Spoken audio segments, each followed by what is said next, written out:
अध्याय 11 भक्तों के अनुभव और लोक कथाएं।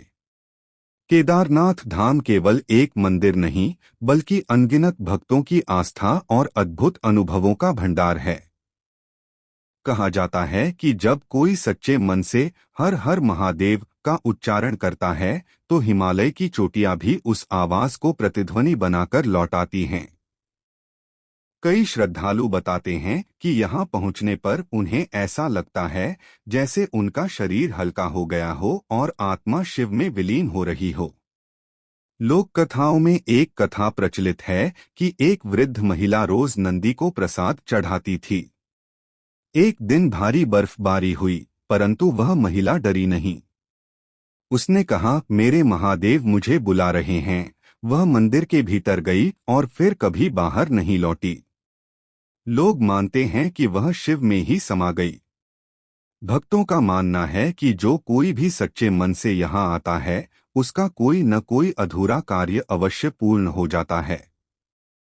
कई यात्रियों ने यहाँ अपने जीवन के संकटों से मुक्ति पाई और चमत्कारों का अनुभव किया।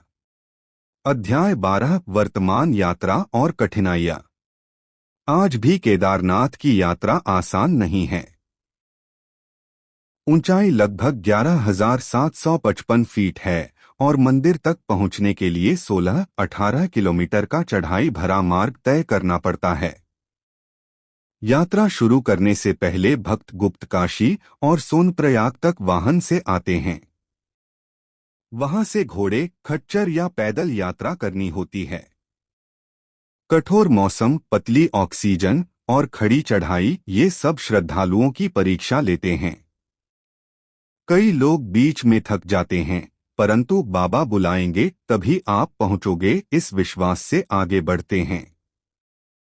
यात्रा के दौरान मंदाकिनी नदी का कलकल संगीत, हिमालय की चोटियां और जंगल यात्रियों को आध्यात्मिक ऊर्जा देते हैं। आज सरकार और ट्रस्ट ने आधुनिक सुविधाएं उपलब्ध कराई हैं, जैसे हेली सेवा, टेंट सिटी, मेडिकल कैंप, परंतु कठिनाई और तपस्या का महत्व आज भी उतना ही है जितना सदियों पहले था। अध्याय 13 वैज्ञानिक दृष्टिकोण और आध्यात्मिक रहस्य। वैज्ञानिक भी केदारनाथ के रहस्यों से चकित हैं। मंदिर की विशाल शिलाएं बिना किसी आधुनिक तकनीक के कैसे जोड़ी गईं? भूकंप और बाढ़ के बावजूद मंदिर कैसे अक्षत रहा? वैज्ञानिक मानते हैं कि मंदिर की नींव में एक विशेष प्रकार की चट्टानें लगी हैं जो जल और झटके को सोख लेती हैं। आध्यात्मिक दृष्टि से यहाँ की ऊर्जा अलग ही अनुभव होती है। ध्यान करने वालों का कहना है कि मंदिर के भीतर बैठते ही मस्तिष्क शांत हो जाता है और श्वास प्रश्वास सहज होने लगता है। कुछ लोग इसे हिमालय का ऊर्जा केंद्र मानते हैं, जहां धरती और आकाश की शक्तियां मिलती हैं।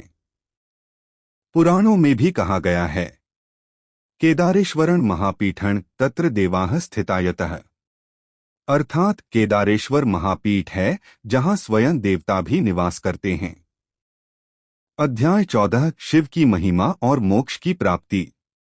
केदारनाथ यात्रा केवल एक तीर्थ यात्रा नहीं, बल्कि मोक्ष की ओर एक कदम है। भगवान शिव स्वयं को भूतनाथ कहते हैं, अर्थात सभी जीवों के स्वामी। यहाँ आने वाला भक्त अपने पाप, दुख और अहंकार को त्याग कर शुद्ध आत्मा के साथ शिव से मिलन करता है। भक्त मानते हैं कि एक बार नमः शिवाय का जाप केदारनाथ में कर लिया जाए तो वह जीवन और मृत्यु के भय से मुक्त हो जाता है। महाभारत के अनुसार पांडवों को भी यहीं से मुक्ति मिली। इसलिए कहा जाता है, जो केदारनाथ धाम का दर्शन करता है उसे पुनर्जन्म का चक्र नहीं भोगना पड़ता। हर हर महादेव एल एल एल। अगर आपको कहानी पसंद आता है तो सब्सक्राइब करो। आपको हर कहानी की नोटिफिकेशन आ जाएगी।